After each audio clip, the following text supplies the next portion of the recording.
Hi, this is Tim. I'm from Dine Dream, and you're listening to Collision Radio on Voice FM. You are on Collision with Kat, and in the studio with me right now, I have Tim from Dine Dream. How are you, Tim? I'm pretty good at the moment. How about yourself?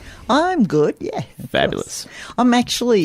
We were talking before we came on air about where you're living, but I thought your band Dine Dream was from Bendigo. Is it still from Bendigo? Yeah, look, we're based in Bendigo. I just live in Echuca myself, but Bendigo, that area is my hometown, so it's still home. I basically have two homes essentially, so a lot of my music-related stuff's all Bendigo-based. So yeah, it's still home, and yeah, Echuca doesn't really have much of a scene, so if it's kind of forced me to be down there, so which is not a bad thing.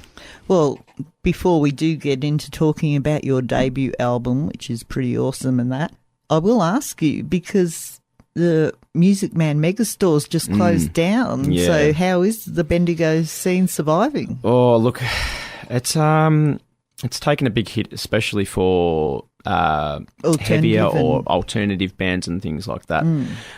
Bendigo does still have a thriving scene. There are places that play live and original music, but it's not. It's those ones that aren't necessarily in a certain. If you're blues, that's cool. If you're acoustic, not a drama. But if you start getting into the rockier, heavier sort of stuff, or even metal, or there's just no other outlets for it. So it's taken a big hit. But there are some people still working behind the scenes to try and work with other venues. Like we've got our Bendigo album launch next month at the Golden Vine Hotel. They're sort of trialling it because it's not really something they generally do, having more heavier bands on there. But they're going to try it, and hopefully if it goes well, they're willing to have a look further. So it's exciting. There is a bit of movement there, but yeah, Music Man has left a massive hole. So you might as well mention the date of that launch. Yeah, it's on the 23rd of Feb. It's an all Bendigo affair too, so we've been able to team up with our I suppose more heavier bands, still doing their own thing, so each band's different, but a bit more on the heavier scale. So it should be a really good night, and it's pocket change. It's only $5 entry. Right. So we're hoping it should, lower entry fee should hopefully lead to a few people in the door, and then that should hopefully then goes well. We can open the doors for other bands to play there. So well, $5 is less than the cost of a beer, isn't it? Exactly. Yeah, that's kind of the whole idea. That's a good idea. Like you said, it's the first time the pub are trialling it, so make sure you get lots of people in the door. Absolutely. And it's the Golden Vine Hotel in Golden Bendigo. Vine, yeah. No, it's a really good pub. They've only sort of just started branching back into live music over the last sort of year again. They actually went through a patch where they weren't doing any live music, so they've sort of slowly gotten back into it, kind of just playing music that the local punters that went in there were more interested in hearing. But yeah, they're actually starting to I guess they do want to fill that void the Music Man had, but they've got to, I suppose, see if there's a market for them to do it. So that's why we're hoping it's going to be a big night, so that it opens the door not just for us, but other bands that have kind of lost that opportunity now. So yeah, I wonder if there's a chance someone else might take over the Music Man Megastore, because at 3 levels, it was a great venue for music. Yeah, well, I suppose there's always that hope. The venue was sort of set up. It's been actually gutted now, which is kind of sad seeing it. But look, I guess the potential's there. I guess it just depends on if someone's got the, I suppose, the passion to do it, and I suppose a little bit of resources too, to be able to sort of, I suppose, kick off. And you're going to have a little bit of money behind you just to sort of get it all started and that kind of stuff. So yeah, he's hoping. Well, if anyone in Bendigo who's thinking about it's listening, and the fact, like we said, it's 3 floors, they can always look at having a restaurant on one floor and having bands on the other 2 floors. Absolutely, yeah, definitely. Yeah. And you definitely get fit going up those stairs to the 3rd floor. Absolutely. Oh, crazy. Well, how long have Dine Dream been together? Oh, it's an interesting story, actually, because Dine Dream is actually a band that's actually come out of another band. It originally started as a band called Artilla. Pretty much exactly the same lineup as you see in Dine Dream, just with one different member. And with that band, we were thinking about it when we sort of started, and it was probably a good 10 years ago. But yeah, we sort of progressed to a certain level. We did some really good shows. We played with Electric Horse, which was Brown Brothers from Sunk Loto's new band. Released a clip, and then we bunked down to sort of do our debut album. We had plenty of songs. I think we had like 17, 18 songs that we were kind of interchanging each gig depending on what we wanted. Some of the ones we weren't that crash hot on, we'd just, not play for a while or whatever. But yeah, somewhere in the writing process, I think it was, I guess the passion with some of the members were kind of just waning a little bit, and there was kind of a loggerheads with, I suppose, the direction they wanted to go. And yeah, so it kind of got to the decision where we go, all right, we'll just disband for a while, take a bit of time out, and then we'll get back to it. We all sort of thought it'll be a couple of months and we'll get back into it. But yeah, a couple of months turned to, 4 or 5, and then, 6 months. And then, it sort of just wasn't happening. But with the remaining 4 of us, there was still that passion to do something, because we just, the energy that we seemed to all have together was just something that really worked. It's never really hard work for us. So yeah, we sort of, the other guys that were the music sort of side, we got together, and they were sort of jamming and sort of writing with a friend of ours from another band in Bendigo called Abriact, and they've played a lot of really good shows. They're semi-well known, I guess you could call, from Bendigo anyway. In the metal scene, they're pretty well known around Victoria, at least. They've done some really big shows. I think, they are fairly well known. So yeah, they've sort of, there were songs sort of generating from that, and the guys kind of showed me what was happening, and I still had that fire burning to work with the guys, so it's something we kind of just naturally fell back into, and then it's just kind of steamrolled from there into where we are now with our debut album finally hitting out. So yeah, even that process in itself has been a good year and a half, starting to tracking to where we are now. So it's been a really long haul, but it's definitely been worth it. Especially like when by that time you probably had already lost a few tracks, but you probably still had, a good 15 tracks or so that you had to decide between. Yeah. Look, and maybe writing new ones even. Absolutely. The funny thing is, we've pretty much, from that, we ended up going into the album with probably about a good 15, 16 songs that were solid, and then a few other ones, but none of the original lot of songs. So in some respects, it's kind of a new band, but it's kind of still not. It's still got the same spirit that what we started with, and pretty much is 4 out of 5 members. But yeah, I think with the sort of sound that was coming out, it was similar, but it had different mood to it, a different kind of thing. We kind of felt that a new name would be kind of better than just kind of continuing on sort of a new fresh start. And it's been an interesting journey, but we're stoked to finally be here. So.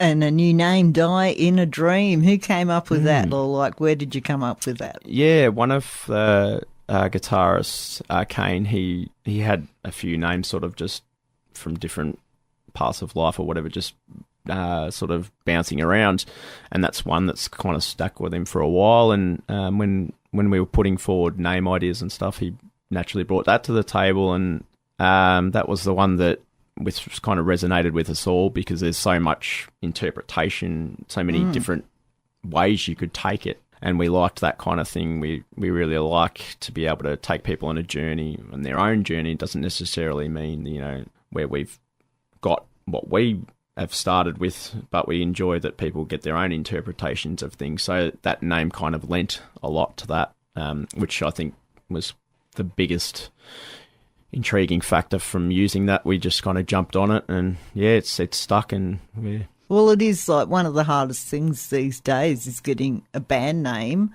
that people can Google and they actually find you instead of every other business. But this is not only a name that I'm pretty sure no one else has really got, and definitely no businesses would have, and it's a really awesome name for an alternative heavy band.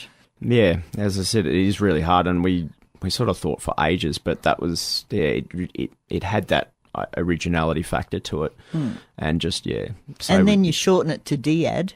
Yeah. If you get lazy, it's easy to short things. Some of us Australians, we like to keep everything nice and short, so it looks good in that form as well too, so. Yeah. And your debut album came out on the 25th of January. Yeah. Is there a reason you chose the day before Australia Day rather than... Yeah, I think just to... well, we were trying to stick to a date, but we'd also got Blaze booked in when we were still, like, basically in the finishing stages, and we thought, well, if we release it at least, that day before, it gives something to really launch into for that. So it gave us also enough time to make sure that we were finished, and because we didn't want to like promise a release date and then not, be able to live up to that, because there's a lot of things you have to go through. So we had to go through the mastering, mixing, making sure that was all right, and then sorting out the artwork and all that fun stuff afterwards. So it gave us enough time between where we were and the show to be able to make sure it was released properly and get in people's hands. So that was really the sticking date with being 25th. You definitely, you're an independent band at this point. Everything is self-funded. We've put our own hard money into it. Thankfully, we had some the pre-sales as well, because we had the album up for pre-sale, which that helped a little bit towards the end of it. But yeah, we've produced it all ourselves, put our money into it. We did get a little bit of outside help as far as making sure the polish was there. A different ear is always good, to cast over that. And especially we felt with the vocals, making them really shine, that was sort of out of our expertise. So, yeah, we were able to hook up with a friend of ours who's in that kind of field, and he helped us round out the vocal sound. He also retracked the bass as well, which was good, and gave it a bit of extra polish to make it really nice. But, yeah, essentially it's been all us, all the way. All the songs are ours. We've tracked it all ourselves. Lee, I've got about 3 questions in my head I want to ask you right now. Which do I go first? All right. Well, let's start. You are the vocalist in the band. Yep. Do you play an instrument as well, or? Yeah, I do. I do play guitar and bass as well. They kind of lent off each other. I do have another band that I do. It's probably more of a solo project turned into a band thing, because I've written all the songs with that, just from starting as a little teenager into where I am now. I just had a massive bank of songs that haven't really fit into any bands that I've done over the years, and I kind of just decided to man up a little bit and get them out there. So I've slowly put a band together, and we play a little bit. You want to throw the name out? Yeah, it's called Ergasia. So you can check it out. We were on Facebook. There's a couple of new YouTube clips and things like that. How do you spell that? It's spelled Ergasia. I'm going to ER. Yep. GR. GA. GA. Yep. Oh yeah, there it is. I probably already liked the page. Yeah, possibly. Because I have already liked the page. There you go. Because I do try and keep up with what you're up to. Because, Die in a Dream, I think the first single I got off you would have been at least 2 or 3 years ago, wouldn't it? Possibly, yeah. I think it was kind of a band rehearsal demo. We just kind of polished up a little bit, and we kind of just put that out there because we just wanted to get something out to people. Just trying to think, that would have been Salvatsny, which is actually on the album as well. Obviously, it's a lot better produced than that now, because it was literally just us miking up, playing as we would in a band, and then I just sang over the top of that just to have that separation. So it might have been that one, I think, that I sent in. Because here on Collision, we do like to, even if it is a demo, if it's a new band starting up, we do like to give them a bit of airtime. Yeah, no, it's good. I like that. It's good. Yeah. I want to ask now, I actually really love your Die in a Dream logo. But the artwork, where did you get, who did it? It was actually organised through our guitarist, Kane. I can't remember the guy's name, so he'll just have to forgive me, but he's overseas. Right. And yeah, he basically does a heap of artwork, and you can kind of put your hand up and if you want it, he basically give him a small fee and gives you the rights to it. But he was really awesome with it. He sent us like so many different variations. So we had like the main one that you see on the album, and then there's one without the big sphere in it, one without, so the whole heap of different variants. I think he also did the logo from memory as well, and gave us a few different variants of that too. So yeah, he'll have to forgive me because I can't remember his name. But yeah, very talented guy. I saw a lot of his examples of his work, obviously, when we were sort of deciding which way we wanted to go. So yeah. Well, I will actually, I'll mention to people, it's 12 on Saturday night. Yep. And the reason that you're in here recording this interview right now is because you've played in Ballarat tonight at the Blaze Festival with a heap of good bands like, I can hardly say their name, Haddle, Moore and Frankenbach and Dreadnought. And yeah, so you're probably half asleep right now. Yeah. So we'll forgive you for not remembering names. Yeah, no, that's all good. Yeah, it's been a really good night. But yeah, it's first of its kind that they've had down there at with the two stages. Yeah. So exciting times for Ballarat, hopefully. And for also the Corova Lounge too. So it was really exciting to be a part of that, having known the two, basically the masterminds behind it, Liv and Frosty there. It was really good to be able to support them, but just to be a part of the first one is a bit special, and essentially have our album launch for that as well too. So it's been a big night, and to play with such a big stacked lineup was even more special. So yeah, awesome.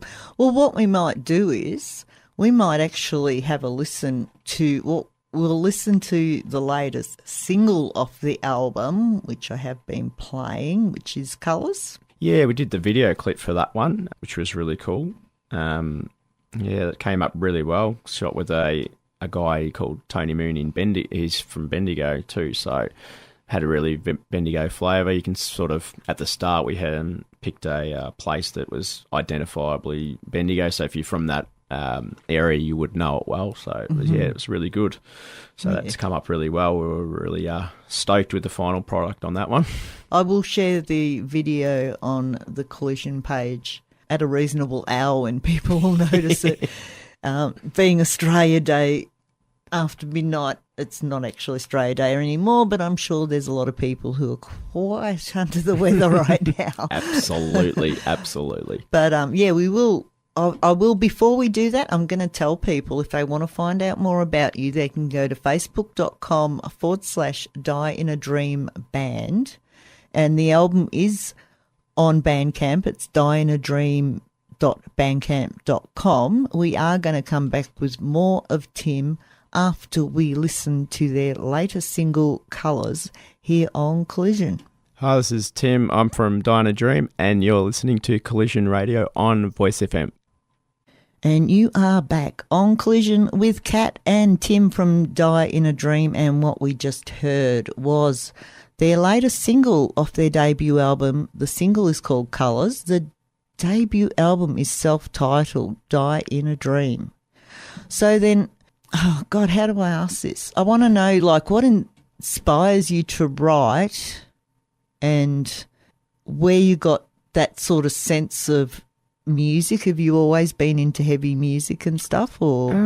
Yeah, it's really funny. Me personally, I actually wasn't really into heavy music growing up. I actually grew up with a lot of more popular music. My dad, who was in bands, was very 80s keyboard orientated sort of music, mixed in with stuff like John Farnham, Bryan Adams, the Beatles, that kind of stuff.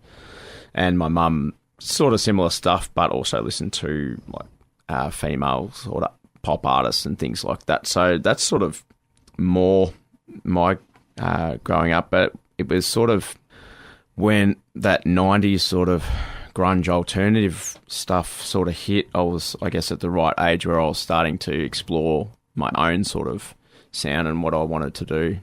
And that music and that kind of sound really stuck with me. and I know all the rest of the other guys in the band, us as a collective, we're all 90s kids. That's kind of the music that we all love as a collective.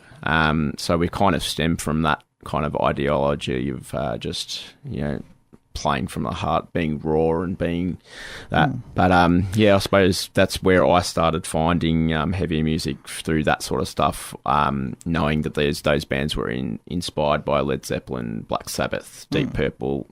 That sort of, I went down that route, finding why they played the kind of music they did, and then from there it would branched out. I started getting into bands like Tool, Sepultura, Machine Head, all that sort of stuff, and it started just opening the doors, just kept opening to different things. So I still enjoy a lot of different music. I enjoy stuff like Silverchair's probably my favourite band of all time, but things like Jeff Buckley, Katie Noonan, I really enjoy listening to her.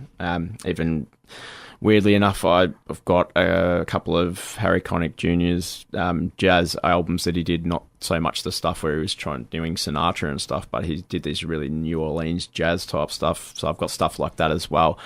But yeah, just through that 90s kind of movement, started falling in love with the riff. Also, my dad's guitarist. I remember listening to him. That's where I sort of fell in love with the guitar, because he was the kind of old school, turn it up to 11 and just riff out kind of thing. So I remember being intrigued by that. So that was kind of my love for loud music. And then, the 90s, hearing that sound, that really dirty, raw, no holds bar kind of energy, I was really into that, and I really drew into that, and that's pretty much my my foundation for any music, really. So And what about then the lyrical inspiration? Is that personal? Is it like observational? So in Dying a Dream, I kind of made, for me personally, I wanted to find it's almost a fictional place. I kind of wanted to try. I'd never really done a kind of a theme or like kind of themed kind of writing, and which allowed for, I suppose, not so much literal, but it allowed for so much. Listening to like Coheed and Cambria, where they've got that storyline based, and they've built this world out of it, kind of intrigued me. So with the kind of new movement with Die in a Dream, I kind of wanted to embrace a different way of writing, because I guess before that it was always based on a feeling or based on a thought pattern, and then kind of just build a story out of that. There were the odd songs that were, I suppose, personal, but I've never really I'm not a very out there kind of person. I'm a very sort of shy, guarded kind of person, so it's always scared me being fairly personal. But I have slowly ventured into that in some things, probably more Ogasia side of that, being a more solo kind of thing. But Dying a Dream was kind of a more deliberate effort. I wanted to find something that, as a band, collectively, we could all relate to. So that for me, I wanted to steer away from being kind of literal and just allowing, I guess, anyone to be able to come in through however they read the lyrics, being however they understand it or how it made them feel, rather than me kind of saying this is what it's about, this is it, and kind of dictating it that way. I really wanted to have that open space, and I kind of feel like you found a writing freedom by finding a piece of you that's in a fantasy world that you would like to live in. Yeah, very much so. I did get a little bit of help with a couple of the songs on there. One of our guitarists, Kane's actually really good with words and things like that, and he actually brought me a couple of sheets of lyrics that he thought might fit with the songs, and there was a few little tweaks minor here, but I have definitely found something that I haven't done before, and it's really creatively inspiring. So being able to do that, I feel like I've evolved again as a musician and creative sort of person, and it's been really, really rewarding. And what you said about, like, feeling the songs and that, I mean, when you go and see a live band, how they're feeling it is everything, the difference between enjoying the experience and not. And I kind of resent the term emo because, my favourite band is an emo band. There's a lot of bands that aren't emo, but you can just feel and hear the emotion in it. And to me, that's what emo's emotion, isn't it? And well, yeah, that's where it came from. Like the term emo is short for emotive or emotional, which, yeah, look, I don't really like that tag either. You know, a band that I really resonated with, The Used, which get called a... That's my favourite. Well, there you go. Like, they get called an emo band, but, I think they just kind of got lumped into that because they were in around that. They came out when that scene. To me, the emo side of things is really more a look or a way of life, how people act or what they do rather than the actual music themselves, because like The Used are a perfect example of that. Because a lot of the emo bands are kind of, there's a formula to it, whereas like especially in the early days, The Used, like you could tell that he meant every word that he sung. Absolutely, yeah. No, and that's what I loved about it. He I guess, like, it felt like he had his heart literally out on his sleeve, and something that I've never really been able to do. So that was initially something that I found exciting about that to find an artist that could do that so freely. But yeah, like, they weren't, like, I also liked the fact that they didn't lock into a popular sound or a popular some of their ideal. albums were quite different and more popular than alternative. And absolutely. Like, I mean, they had their, you know, really punky, heavy sort of stuff, and then you'd go from like this incredibly heavy, riffy, screamy song, and then the next one would be, you know, like a ballad with acoustic guitar. And I love it when bands do things like that. They don't have, you know, the same thing going on, and I really got drawn into that energy that they have. I still haven't seen them live, and I really want to. I've seen clips, but it's never the same thing. But the energy that they have, even that they captured on their records, you can feel it. You can feel it, and that's what drew me into that. I felt very blessed to be able to see them at the Vans Warped tour that was on a few years ago. And that was like, I'd always wanted to see them, and I wasn't disappointed at all. But like, why I guess I say they're my favourite band, because like you said, like I'm not from a family that anyone plays music or anything. My family, of course, like music. Yeah. And my father was Italian, so he always, like all Italians, think they're opera singers. But I didn't start listening to independent and alternative music until I started on radio back in 2000. And then I think it was 2001, someone gave me The Used's first single, Buried Myself Alive. Yeah. And that was the first time that I heard a scream in a track that I just loved it. And it completely changed my taste in music. Yeah, it's funny when you find a band that does that. Silverchair were that band for me, because I kind of just lived off what I'd heard from my parents or, you know, the odd friend or whatever. You know, high school, just before the 90s thing really got to where I was at, Motley Crue was kicking around, you know, that kind of stuff, Bon Jovi. I'd listen to that, you know, didn't mind it, but it wasn't the same resonation. And then, sort of Silverchair were probably the first really band that I got really into and obsessed with, you know, and they opened a lot of doors to other music, and just the way they were able to, I guess, they weren't really doing anything that any other Australian band especially were doing. And obviously being the same age too, it was kind of a little bit of intrigue, because it's like, oh, okay, this young band, they're about the same age as me, and look what they're achieving. Yeah, they're achieving great things. So it was inspiring. A little bit jealousy to start off with, because, you know, that's what I wanted to do. I've always wanted to do music. You know, my first band I started when I was 9 years of age. Oh, right. You know, and as I said earlier, my dad was in bands, and I've only remembered being around music, but it wasn't the sort of music that I'm into now. And yeah, they just opened so many doors because I heard that they were into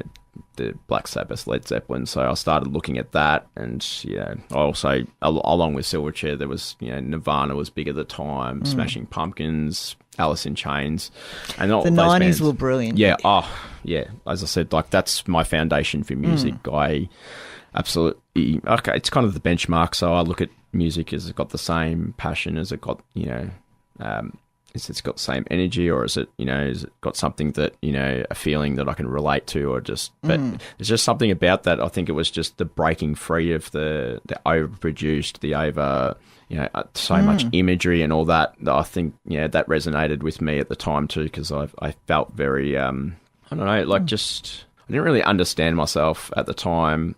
And there was something about that rebelliousness and that raucousness that really sung to me, and it was kind of something that energy that I wanted to find in myself. So yeah, there are a lot of bands that, like, you'll hear a demo and it's really good, and then they'll get it professionally recorded, mastered, and all that, and it's like overproduced. Yeah, absolutely. Some bands need to sound raw, and if you're in a band and you're listening, then have a really good listen to your recordings, because sometimes the raw sound just is perfect. Absolutely. Yeah. Absolutely. And Silverchair summed that up.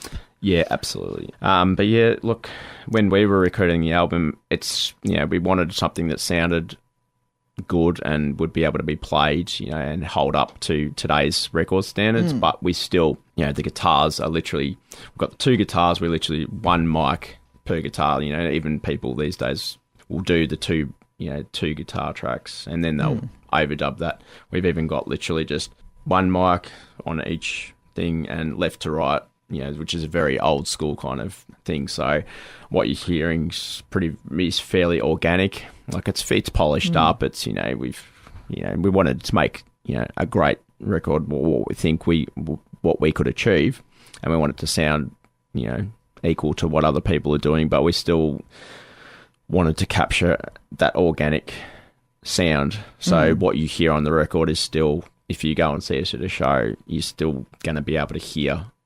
It's going to sound similar, but live. Yeah.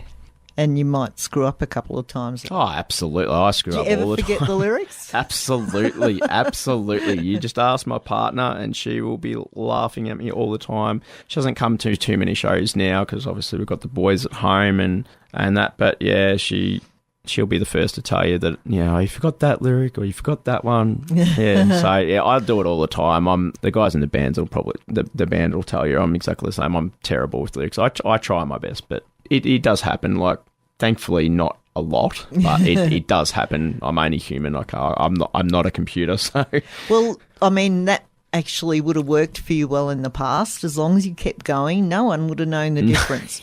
In the future, though, everyone's going to listen to the album and they're all going to love it, and they're going to know the lyrics and they're going to know when you got it wrong. Absolutely. But then again, if you forget the lyrics, then you can just hold the microphone out to the audience. Exactly. I'm looking forward to that.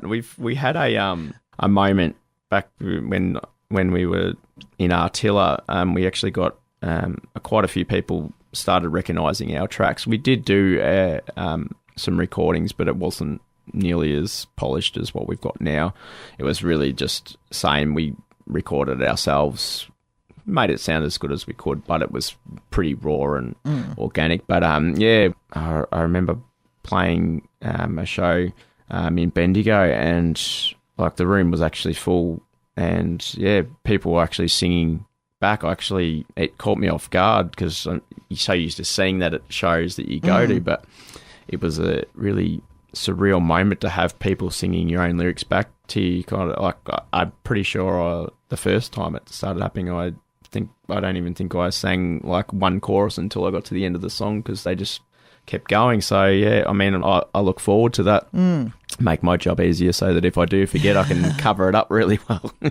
Yeah, well, most bands that I have spoken to that have spoken about that is like the defining moment. That's when very special moment for a band when people start singing your lyrics back to you. Absolutely. I look forward to it. So then, like, I guess you were young and you started bands and you wanted to be in the industry. And, of course, as you go on, you find out it's not quite as easy to get into the industry on a professional level. And especially in Australia at the moment, there's not a lot of support in the commercial national level for heavier bands. Absolutely not. But would you guys like to still get signed, or would you like to remain independent? Look, I think it would depend on, you know, the people that we're bringing forward. If we found people that, you know, were interested in what we were doing, and that we could work alongside with. Look, nothing's off the table. Like if it was going to be something that we could go down and it was going to be good for us as a band, then absolutely. The more people you've got in your camp, so to speak, it's always going to be more beneficial.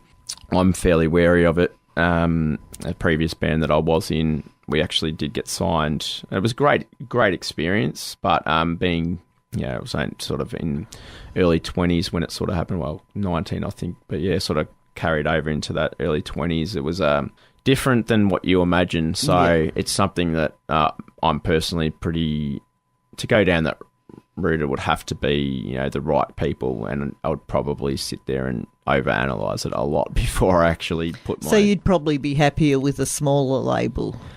Yeah, more than likely. Someone that's going to invest in you. Going to care about you as a band. Absolutely. You know, they've got your best interests at heart, because they are that small label, so, you know, they've got to really fight for you tooth and nail. So, yeah, look, if the opportunity came along and it was right for us all as a collective, there's no reason why we couldn't do it. But, yeah, being independent's working for us, but it would be also good to have some other people in our court that could take a few jobs off us, because it's hard balancing everything. Yeah. So...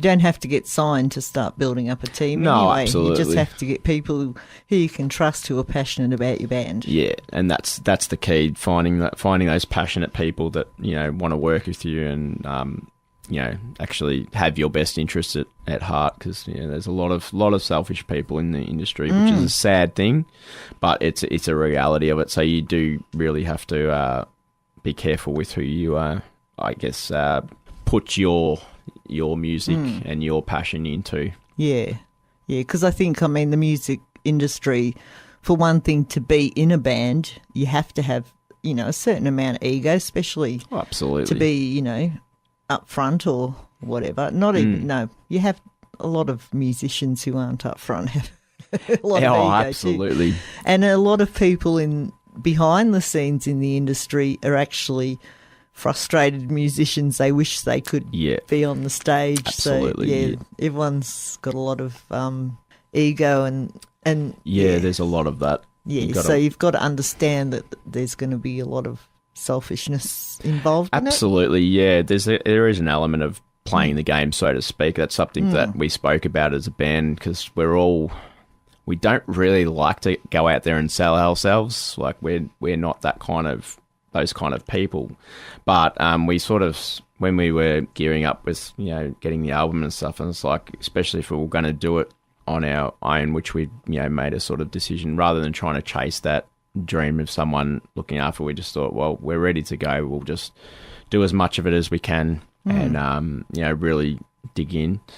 But that was a discussion that we had. We probably, you know, we recognised that we needed to have a little bit more presence and kind of sell ourselves a little bit more. So we've definitely worked on that as a collective, and it's still a learning curve, but yeah, we're getting there. But yeah, there is that element of playing the game. You just got to get it out, otherwise people are not really going to take as much notice, because you've got louder voices out there that are banging on about their music louder.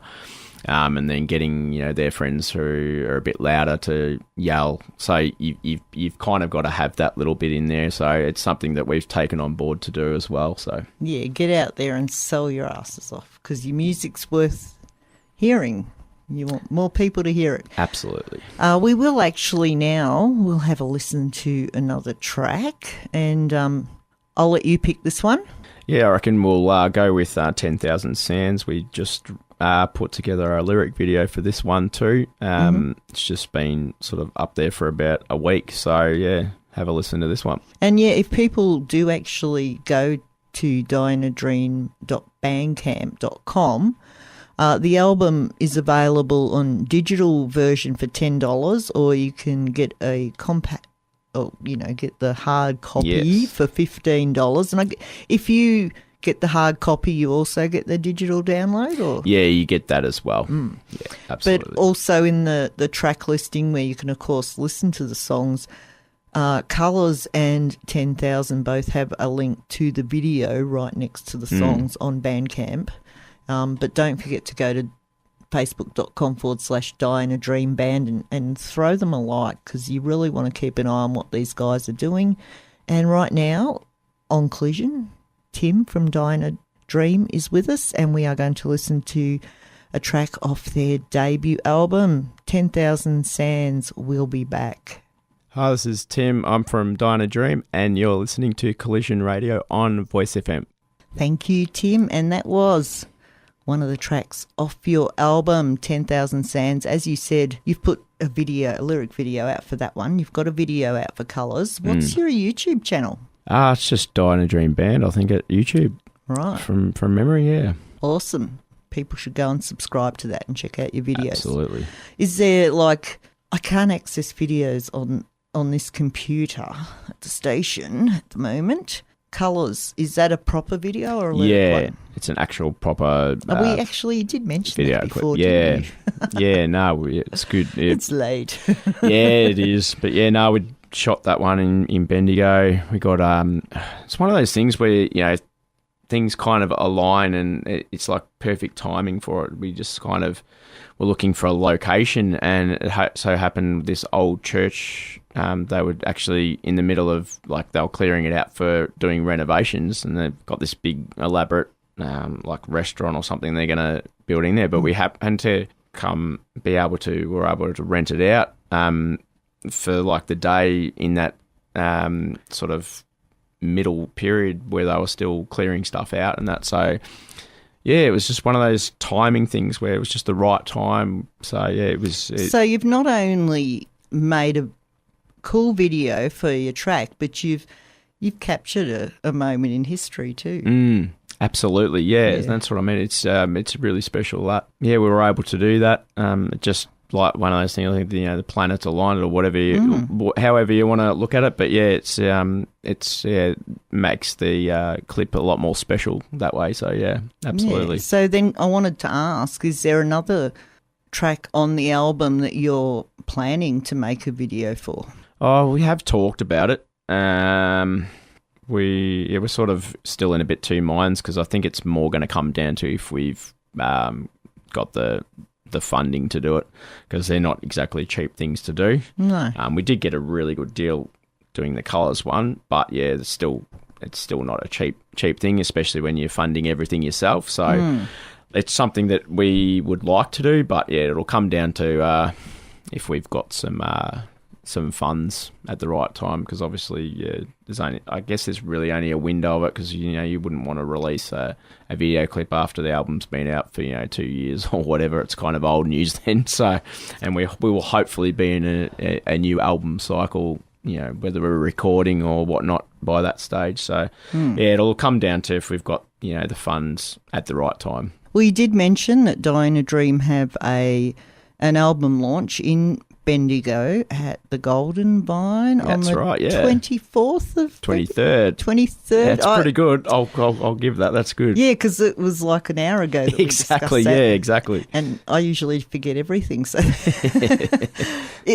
have you got plans to try and do a Melbourne album launch or something? Because you have just played here in Ballarat. Yeah, tonight. look, we are doing. We're trying to build a few shows together. We do have we're doing our own headlining show, which is in March 15, which will be at the Whole Lot of Love Bar. Oh, yeah. We're just building that up now, and there's another gig that we've got booked in, but I can't really talk about it because it hasn't been announced yet, and they want to keep it all hush-hush, but there is going to be opportunity for people in Melbourne to see us, and hopefully we're also looking at a couple other places like Geelong and Warrnambool as well. It's sort of just we are looking at other places, but it's more, I guess, lining up with what availabilities there are and that. But yeah, there's definitely a couple of Melbourne shows coming up. I suppose, like being located in Bendigo, it's probably not too difficult for you guys to get up to Canberra too for a gig. Well, yeah, that's it. If the opportunity's there, we're happy to go anywhere. But I think at this stage we're kind of, I guess, trying to solidify our sort of immediate area, I suppose, Melbourne being our next closest I'm not major sure centre. what's going on in Canberra anyway. I just remembered their main venue closed down quite a while ago, a year or so ago. So. Not too sure, but they do have a really good scene up there. I've come across quite a few really good Canberra bands too. Some really like world-class ones, like Hands Like Houses are from there. Oh, God, I love that band. Yeah, no, they're... I really enjoy them. Guess what? I got to see them at the Vans Warped Tour too. Oh, wow, yeah. I've seen them a couple of times. I saw them do a really intimate pub in Melbourne, and they actually did it was like a Canberra tour. They actually brought 2 other bands from Canberra with them, Atlantis Awaits and Drawing North. Drawing North are now in the States. They're a little bit different than what they were then, but yeah. Very first time I saw Hands Like Houses was at Music Man, actually. When, Artilla, we actually got to open that show. Wow. And actually got to see them there at such an intimate thing. And, I remember I heard a bit about them, but, I remember watching their set and they blew me away. I bought the album straight away after the set, bought that and brought it back and, been following ever since. That was from their first album. So they were relatively unknown then, and I've kind of watched them progressively build up to what they are now, and they're going great guns. They're signed to Unify, aren't they? Yes, they are. Yes. Oh, look at that. I don't have to use my memory now. I can actually see the event on your page. You have Space Goat and Sleeping Giant playing with you. Yes, 2 other Bendigo bands.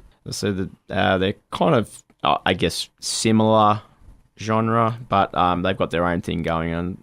Sleeping Giant have gone through a name change. They originally were called Low Point, but I think they just decided it was a crappy name or something. I'm not too sure 100%, but yeah, they now go under the Sleeping Giant, and they're very, I guess, kind of got a stoner rock tinge to a heavier kind of thing, really sludgy kind of riffs, which is really cool. And then Space Goat, kind of progressive. They've got a pretty dynamic lead vocalist, Erin. She's she moves around a lot and she puts a lot into her show, and she's really passionate. But yeah, we're really excited to have both of those bands on there. I think it's going to be a show definitely worth coming down to. So all people from Bendigo or close enough to Bendigo, or even if you're further out, definitely come down. It's only $5, so it's not exactly going to be breaking the bank. And it's actually from Melbourne. It's not a bad drive. Yeah, that's it. Especially with the highway now, it's like you can kind of zip up and be done there. So it's not even a worry. So yeah, if you want to come up from Melbourne, we'd love to see you there. And I guess like if people around the rest of Australia want to see Die in a Dream live, they're just going to have to get onto this album and make you feel wanted. Yeah, well, that always helps. Yeah, absolutely. But I guess the more people that support it, which means that it gives us the opportunity to venture out further, and we would love to get out there and see as many people as we could with it. Doesn't matter where they are. It's just the reality is you need to have the funds to be able to do it, or the access to be able to do it. So yeah, please jump on if you want to see us. Just get and the more behind it. people who buy the album, the quicker you'll be able to do it. Exactly. Yes. We've got to support live music in this country. Absolutely. Yeah. Absolutely. I'll tell people again, you are facebook.com/Die in a Dream Band. And you're dieinaDream.bandcamp.com, but the link for that is on your Facebook page. But people should definitely go and give you a like and check out the album. And I guess you probably had options without it, but I love the reflection in the sphere. Yeah, like there was, the whole artwork were kind of, the reason why we went for it is because there's so much going on in the picture is that lends to so much. But for us, it was kind of like the sphere was, I guess, like symbolic of like, I guess, the struggles and the outside influences and the things that try and, I guess, weight us down. And then you've got that little figure down the bottom who's got this almost like a clear path, I guess, trying to escape it or ignore it or whatnot. But yeah, as I said, like the imagery in it, there's just lends to so much. And like with our name, we felt it all tied in really well because we really just want people to just enjoy the music, but also allow it to take them on a journey, get out of it what if it brings out certain feelings or brings out certain thoughts, or it allows you to go on a journey somewhere. We encourage that, and that's what we like about music, and that's what we liked about the artwork. It's just, we really love it, and we thought it tied in really well to what we were about as a band and what, the collection of songs that we'd made. It kind of, all tied it up and wrapped together well. I'll tell you my interpretation. How's that? Absolutely, go for it. Because at the front, you've got the kind of the red area that kind of looks like it's got little bits of water in it, but that's almost like a Mars kind of effect. And then you've got like the Alps behind it, the mountains and the snow and that. To me, the floating ball with the reflection, I look at it and I think that represents the fantasy side of it. Absolutely, yeah. Yeah, the possibility, and that the little dude underneath is actually trying to reach out for that. Yeah. And I love the green of the sky with the cloud. Yeah.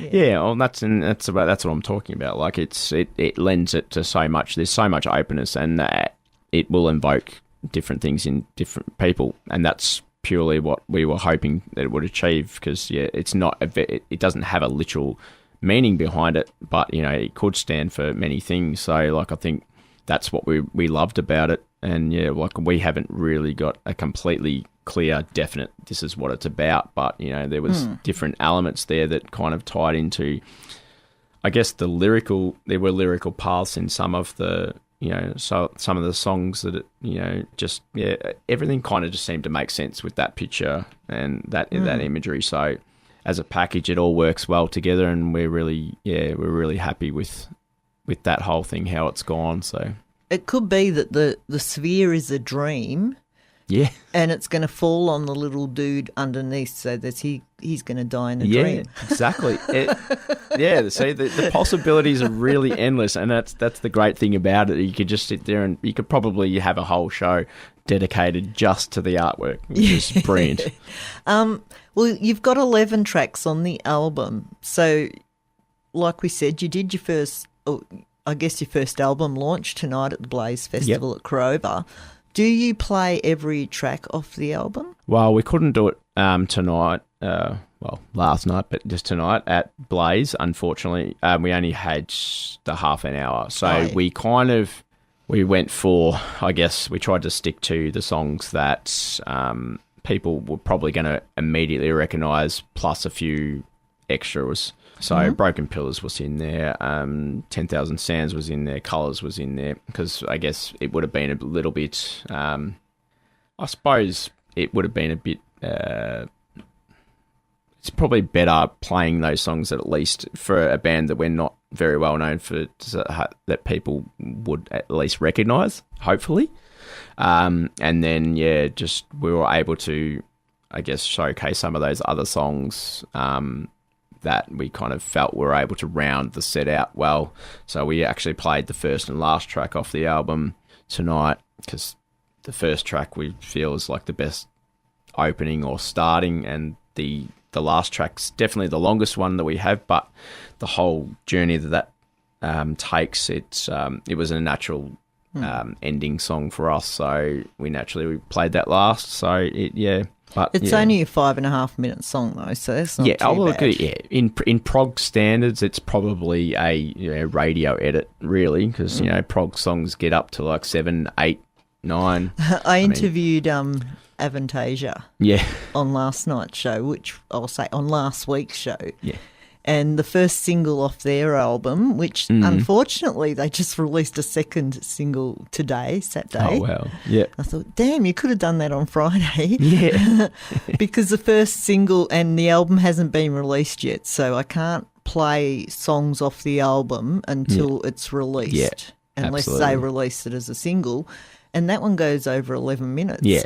Yeah, perfect, yeah. So for us, that one's a long song. But yeah, in I guess, prog circles or even metal, for instance, it's not really a particularly long song, but the actual song itself has a lot of ebbs and flows. It's a journey within itself. There's so many elements in that song. It just felt like a really good finisher because it kind of goes through a bit of a journey, and then just the ending, it just really opens up. So it felt like a really natural ending song apart from everything else. So yeah, it was good because some of those songs on the album we hadn't really played live either for a long time, and when we had played them, they were vastly different. So when you're doing recording, things do sometimes take a bit of a different turn, even vocally. I tried a few different approaches for singing and just stuff that, just trying to get the best product that we could. I'm intrigued by Burnt to Ashen. How good a song is that? We're really happy with that. That's probably another. It's got a bit of a journey to it. It's a bit of a look. I think that one's it's a good centerpiece, I suppose, for an album if you've got one. It's probably similar in Mantles as it has a bit of a journey, but we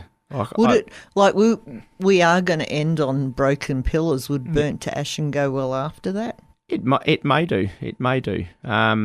It's got a pretty big ending as well.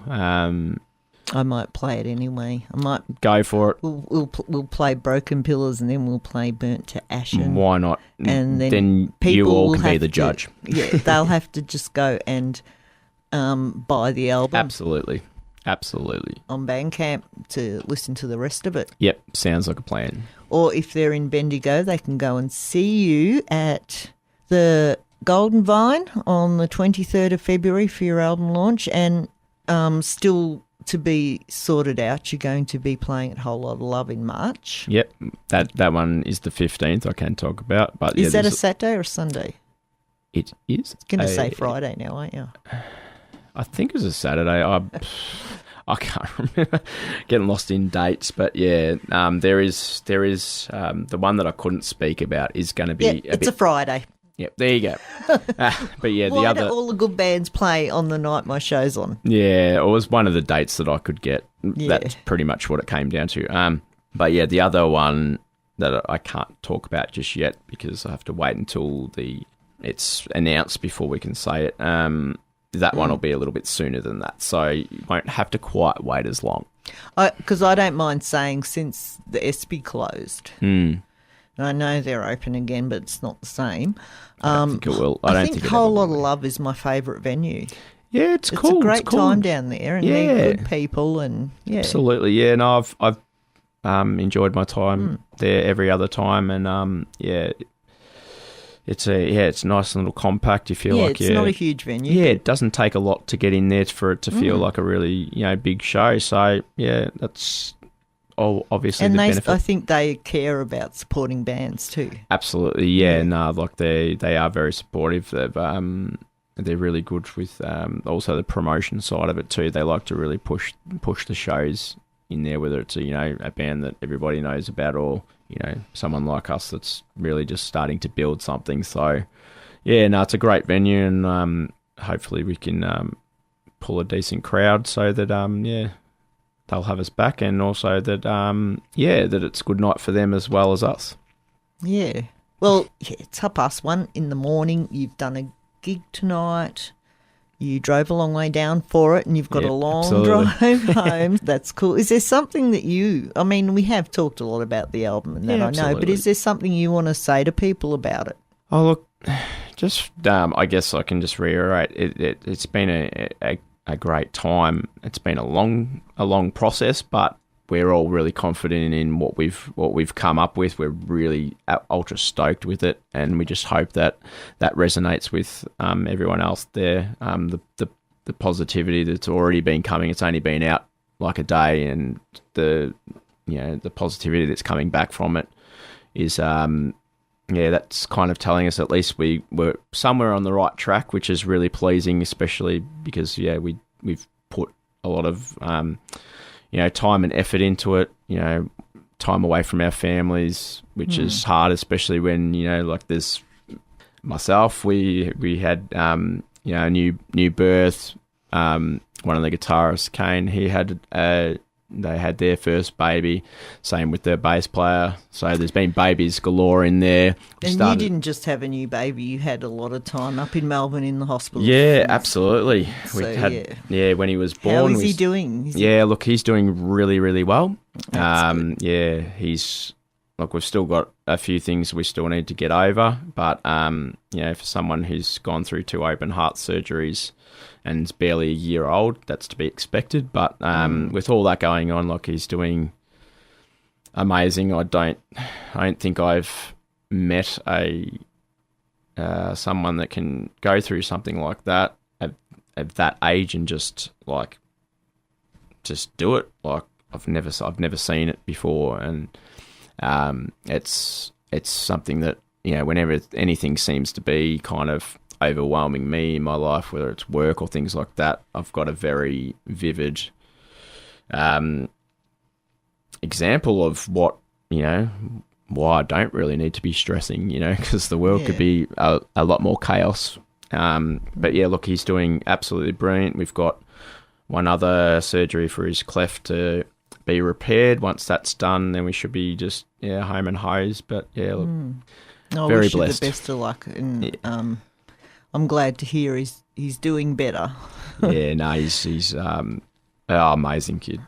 I mean, they all are for their own reasons, but what he's gone through, I just there's absolutely no words for it, and there's nothing going to hold him back in life when he goes. Oh no, it's going to be scary. That's the thing. You can feel it. You can see it. He's going to be once everything clicks in. I don't think his brothers are going to be able to keep up with him. So, he's going to be managing your band one day before he starts his own. More than likely. Either that or he'll just kick me out and say I'm taking over now. I can see there's a photo on your Facebook page inside the church that you did the video, and it looks pretty good. Yeah. And there is a link to your Bandcamp, and there's a link to the video on there. Yes. Facebook.com/Die in a Dream Band. Make sure you get on them. And like you said, it's only been out a day, which when this goes to air, it'll be a week. Yeah. But I think, for people like myself who have had the first single, which has got to be 2 to 3 years ago now, that your demo one came the demo out. one, it would close to be, absolutely. And we've been watching you and, listening to the tracks that you have released, which haven't been a lot, like Broken Pillars. That was one of your releases. Yeah, that was the first one off the album, and that was actually a year ago. Yeah. A year ago. So it was, it was Australia Day last year that we released it. So it's been 12 months since the first proper single off the album. So yeah. I think the reason it's been so well accepted already is because we've all been dying to hear it. It's like we can't wait to hear more of this band. Well, let's hope. We wanted to make sure that because we were doing it ourselves, that we did it as best as we could, and figured because we're doing an album, it's a little bit different when you're doing an EP. EP you can kind of throw out and just do a song or whatever, and that's fine. But an album, you kind of have to, especially with the industry and the listeners that are kind of today, we felt that it would probably get lost if we didn't really invest in that. So we were still doing the album when Broken Pillars came out. There were still things to round off. But a lot of the distance too also came to with babies happening, and it made it a little bit difficult to sort of keep enough flow for it to be quicker. Like we probably would have preferred it to be a little bit quicker, but it's probably, as you said, worked into advantage. It's kind of built people's taste buds up for it and getting that anticipation. So exactly. And I was going to say to the listeners too, like, there's been a lot of industry people watching and waiting, and if the industry people are excited, then they definitely have to check this album out. Yeah, definitely.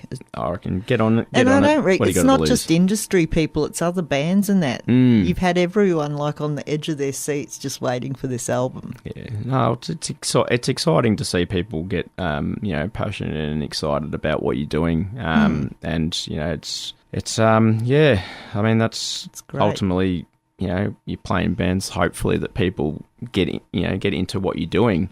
We do it.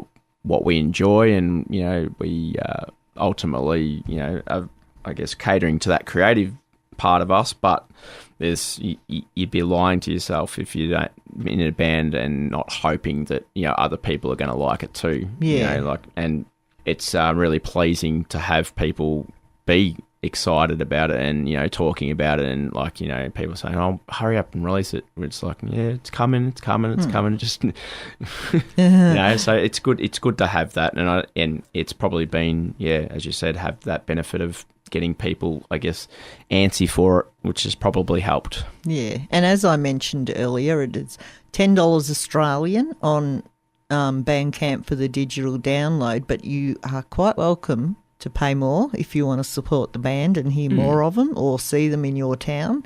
And $15 for the hard copy. And I guess you're going to say mailing is free if they get a hard copy, or do they have to pay for that? I'm not too haven't sure. Thought about that. I actually haven't worked because we sort of in the band there's sort of certain parts are divvied up. So I haven't really had a lot to do with it. Lee, one of our guitarists, he looks after the release, and so he's been working tirelessly. Him and Kane, the two guitarists, have done a lot of behind the scenes stuff to make sure that releases are ready. But Lee's really good with that kind of stuff, so he's taken care of a lot. I know that he was out yesterday when it was released, doing all the posting and all that kind of stuff. So I'm not too sure. As far as I was aware, whatever they paid for, I think because we had pre-order bundles for $30, and you got a t-shirt and a sticker as well. Right. Yeah. I'm pretty sure that included the postage. I could be wrong. As I said, that wasn't my area to look after. But yeah. And the bundle isn't available through Bandcamp, but I bet if they message you on Facebook, they can still get that. Oh, absolutely! We've been, especially if you come and see us, we're doing bundles still, at the shows and stuff, so you can pick up a CD and a T-shirt and that kind of stuff. And then you can get an autograph too. Exactly. Yes. Exactly.